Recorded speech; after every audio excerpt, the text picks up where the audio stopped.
कराची के शहरियों के दस्तरखान माह रमज़ान में वीरान हैं। शहरी सहर और इफ्तार में गैस से महरूम हैं।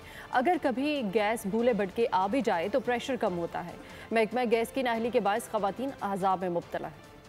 कराची वाले गैस बहरान से हलकान, सहरो इफ्तार में क्या पकाएं, ख़वातीन परेशान। गुलिस्तानी जौहर, लाइन्स एरिया, अजीज़ाबाद और गुलबहार के अलावा मुतादिद इलाकों में गैस फराहमी मुतासिर। कहीं तो गैस बिल्कुल दस्तयाब नहीं, अगर कहीं गैस रास्ता भटक जाए तो प्रेशर में कमी। शहरी कहते हैं सहरो इफ्तार में गैस नहीं आती, मार्केट में अशिया इतनी महंगी है कि खरीदने की सकत नहीं। गैस से भी बैठे हुए हैं हम, और एक घर का हमारे अपने घर में 7 अफराद हैं। अब बताएं कितना होटल से लाके खाएंगे। गैस की परेशानी रहती है बहुत। वही 3 बजे आती है, 3:30 बजे, 4 बजे। तो प्रेशर होता ही नहीं है ना। शहरी के टाइम गैस होती है, प्रेशर बिल्कुल कम है। कराची के शहरियों का मुतालबा है कि कम से कम सहरो इफ्तार के वक्त में गैस बंदिश का खात्मा किया जाए।